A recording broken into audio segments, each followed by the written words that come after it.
Nk'uko mubizi igihugu c'Uburundi ni igihugu ku bice hafi 90% gisanzwe kibeshejweho n'uburimyi n'ubworozi. Akenshi turavuga uburimyi tukavuga ubworozi mugabo no gutahura ko igihe tuba tuvuze uburimyi n'ubworozi buba burimwo, kubera ko mu gihe tuvuze uburimyi ntidushobora kuvuga uburimyi tutavuze ubworozi, kuko nk'ibintu biva mu bworozi turabikeneye mu burimyi. Rero aha twagomba dufate kano kanya kugira ngo dutange umuco na cane cane ku barimyi basanzwe bafungurira igihugu. Abarimyi murazi ko kw'isi yose n'Uburundi budasigaye inyuma bafise ikibanza gihambaye cane mu vyo kwigisha abantu, mu gufungurira abantu, ndetse mbere no gutuma abantu dushobora kubaho ku munsi ku munsi. Mu gihe rero uburimyi bwacu budatunganijwe neza buraheza bukatuviramwo isoko ry'urupfu, kubera ko uburimyi buba butatunganijwe neza. Uno munsi rero twashaka dutange umuco ku bijanye no gukoresha umuti. Ni umuti abarimyi basanzwe bakoresha kenshi mu ndimo, haba mu ndimo z'ibiterwa bimara amezi 3 canke bishobora kurenza amezi 3, bita Ditane M45, mu gifaransa bavuga Ditane M45. Ni umuti usanzwe uhingurwa n'ibihugu bisanzwe vyarateye imbere cane, na cane cane mu vyo gukora imiti dukoresha mu kurwanya indwara mu biterwa. Uyo muti rero ukadufasha kugira ngo dushobore kurwanya indwara ziva ku bwoba, mu rurimi rw'igifaransa tuzita les maladies fongiques. Ariko kandi ni umuti bisaba ko dukoresha neza, kuko uyo muti igihe dukoreshejwe nabi uraheza ukatubera inkomoko z'urupfu.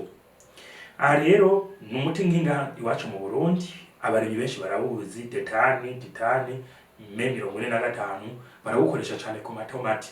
Naho twagomba guhagarara uno munsi ku giterwa c'amatomati, aho hamaze imisi hibonekeza abantu bawukoresha uwo muti, bakawukoresha mu kuwupompa itomati zeze ziri mu biseke vyabo, bavuga yuko ngo zishobora kugira ibara ryiza kugira ngo bashobore kuronka amahera menshi kw'isoko. Twagomba kubatangariza yuko ivyo bintu atari vyo, kubera ko uyo muti uko ukozwe n'abawukoze bategekanya ko mu gihe umuntu yawupompye mu murima kugira ngo yamure ikintu ashobora kuza gufungura abanza kurindira imisi 15.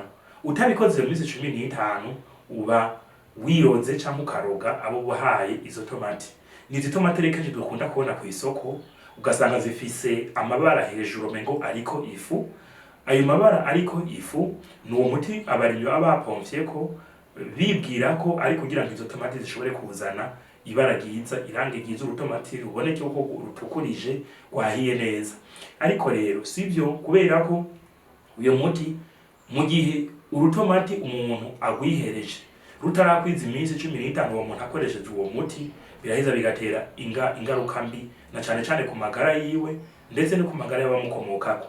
Aha twovuga haravaho nk'indwara ziva ku guhema nabi, indwara zifatira ku mutima, indwara zijanye no kutarondoka, indwara zijanye no kuma umuntu amene ku mutwe, indwara zijanye nuko inyubako y'umuntu ishobora kurinda izindi ndwara ishobora kononekara cane.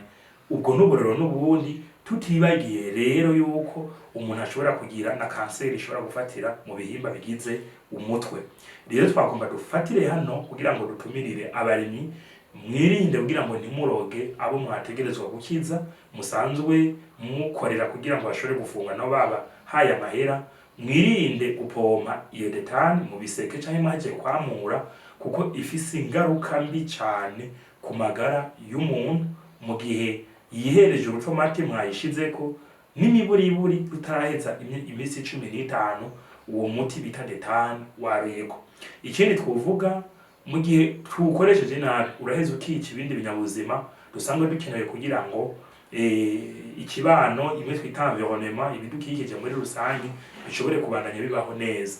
Naho rero twagomba gufatira kugira ngo duhamagarire abarimyi muri rusangi duhindura ingendo, uyo muti muwukoreshe mugabo kugira ngo mwamure ivyamwa biba vyamye kugira ngo bihe ababigura, murindire iyo misi 15, kuko mutarindire iyo misi 15 muzoba muriko muraroga abantu. Ikindi twovuga ni kubaguzi, namwe murabe izo tomati muriko muragura ziriko Ditane M45 zizoheza zidutere ikibazo mu gihe tuzifunguye ziri ku uwo muti, kuko uwo muti n'uburozi urica kandi urashobora kwica inyubako yawe n'abazokuvako bose. Nahacu rero nahanyu gufata iyo mpanuro mu minwe kugira ngo dukingire amagara yacu n'abazotuvako twese. Murakoze.